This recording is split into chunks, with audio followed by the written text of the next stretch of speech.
नमस्कार दोस्तों, स्वागत है आपका हमारे आध्यात्म चैनल पर। क्या आपने सुना है कि दशहरे के दिन आकाश में उड़ते एक पक्षी का दर्शन आपके जीवन की किस्मत बदल सकता है। वह पक्षी है नीलकंठ। कहा जाता है दशहरे पर नीलकंठ पक्षी को देखना बेहद शुभ माना जाता है और यह मान्यता इतनी रहस्यमयी है कि इसे जानकर आप भी दंग रह जाएंगे।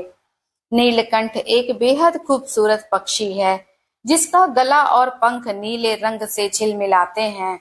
यह पक्षी भारतीय संस्कृति और आध्यात्म में विशेष स्थान रखता है। कहा जाता है कि यह पक्षी भगवान शिव का प्रिय है और शिव को ही नीलकंठ कहा जाता है, इसलिए इसे देखना शिव का आशीर्वाद प्राप्त करना माना जाता है। दशहरे पर जब बुराई का अंत होता है और अच्छाई की जीत होती है, तब नीलकंठ का दर्शन जीवन में शुभता और सौभाग्य लेकर आता है।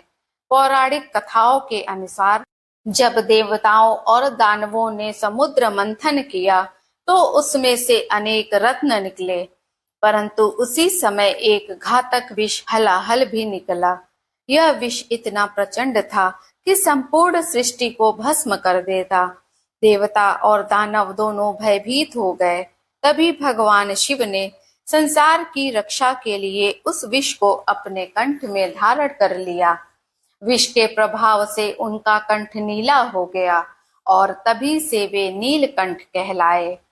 कहा जाता है उसी समय आकाश में एक अद्भुत पक्षी प्रकट हुआ जिसके पंख नीले थे। यह पक्षी भगवान शिव का प्रतीक बना और इसे नीलकंठ कहा गया।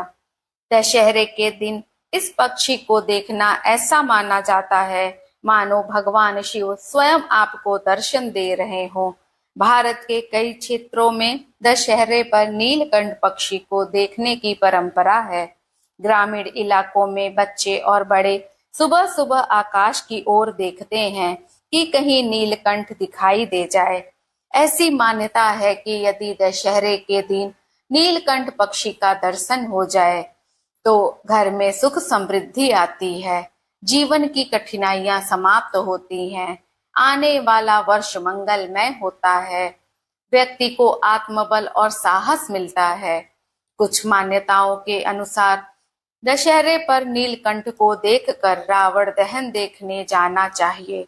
ऐसा करने से बुराइयों का नाश और शुभ कार्यों में वृद्धि होती है। भारत के अलग अलग हिस्सों में नीलकंठ पक्षी से जुड़ी कई लोक कथाएं प्रचलित हैं। बुजुर्ग कहते हैं कि दशहरे पर नीलकंठ को देखकर अगर आप कोई मनोकामना मांगे तो वह जरूर पूरी होती है। कुछ स्थानों पर लोग मानते हैं कि नीलकंठ के दर्शन के बाद अगर आप नया काम शुरू करें तो उसमें सफलता सुनिश्चित है। गांवों में यह भी कहा जाता है कि जिस घर के ऊपर से नीलकंठ उड़ जाए वहां लक्ष्मी का वास होता है। इसी वजह से दशहरे की सुबह लोग बेसब्री से आकाश की ओर देखते रहते हैं। दशहरा हमें सिखाता है कि अहंकार और बुराई का अंत होता है। नीलकंठ पक्षी हमें याद दिलाता है कि जीवन का असली सौंदर्य तभी है जब हम बुराइयों को निगलकर अच्छाई को धारण करें। जैसे भगवान शिव ने विष को अपने कंठ में रोका और सृष्टि को बचाया। तो दोस्तों, इस दशहरे जब आप आकाश की ओर देखें और नीलकंठ पक्षी दिखाई दे तो जान लीजिए कि यह भगवान शिव का आशीर्वाद है। अगर आपको यह कहानी अच्छी लगी हो तो वीडियो को लाइक कीजिए, शेयर कीजिए और कमेंट में लिखिए हर हर महादेव। मैं दीपा द्विवेदी इसी प्रकार की आध्यात्मिकता से जुड़ी कहानी लेकर फिर मिलूंगी। तब तक के लिए नमस्कार।